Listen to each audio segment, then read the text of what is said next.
ഇന്നലെ രാത്രി മുതൽ ശക്തമായ മഴയാണ് കോട്ടയം ജില്ലയുടെ പല ഭാഗങ്ങളിലും ലഭിച്ചുകൊണ്ടിരിക്കുന്നത്. നഗരപ്രദേശങ്ങളിലൊക്കെ തന്നെ പല ഭാഗത്തും വെള്ളം കയറിക്കൊണ്ടിരിക്കുകയാണ്. മീനച്ചിലാറ് കരകവിഞ്ഞൊഴുകാൻ തുടങ്ങി. നമ്മളിപ്പോൾ ദൃശ്യങ്ങളിൽ കാണുന്ന ഭാഗം നമുക്ക് കാണാൻ സാധിക്കും. പുതുപ്പള്ളി ടൗണിൽ നിന്നും ഏകദേശം 6 കിലോമീറ്റർ മാത്രം മാറിയാണ് ഈ ദൃശ്യങ്ങൾ നമുക്കിപ്പോൾ കണ്ടുകൊണ്ടിരിക്കുന്നത്. ഈ ദൃശ്യങ്ങൾ നമുക്ക് കാണാം, രണ്ട് ഭാഗത്തും മീനച്ചിലാറെല്ലാം കരകവിഞ്ഞൊഴുകി പാടത്തിൽ വെള്ളം കെട്ടി നിൽക്കുകയാണ്. ആ വെള്ളമാണ് ഈ റോഡിനകത്ത് കയറി കിടക്കുന്നത്. ഈ റോഡിൻ്റെ അങ്ങറ്റം എഴുതി വെച്ചിട്ടുണ്ട് ഡീവിയേഷൻ ഉണ്ട് എന്നുള്ളത്. അതുപോലും വകവെക്കാതാണ് പലരും ഈ റോഡിലൂടെ വണ്ടി കൊണ്ടുപോകുന്നത്. ഇപ്പോൾ ആ വണ്ടി പകുതി വരെ പോയിട്ട് തിരിച്ചു വരുന്നൊരു കാഴ്ചയാണ് നമുക്ക് കാണാൻ സാധിക്കുന്നത്.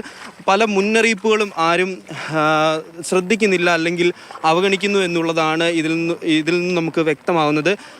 കോട്ടയം ജില്ലയിൽ മൊത്തമായിട്ട് 4 കോടിയുടെ നഷ്ടമാണ് പാടശേഖരത്ത് വെള്ളം കയറിയത് മൂലം ഉണ്ടായിരിക്കുന്നത്. ഇന്നലെ വരെയുള്ള കണക്കുകൾ പ്രകാരം 4 കോടിക്ക് മുകളിലാണ് നാശനഷ്ടം ഉണ്ടായിരിക്കുന്നത്. ഹെക്ടർ കണക്കിന് പാടത്താണ് വെള്ളം കയറി നഷ്ടപ്പെട്ടത്. പ്രധാനമായിട്ടും വാഴക്കൃഷി നടക്കുന്ന വാഴക്കൃഷിയുള്ള പാടത്താണ് ഏറ്റവും കൂടുതൽ വെള്ളം കയറി നാശനഷ്ടങ്ങൾ ഉണ്ടായിരിക്കുന്നത്.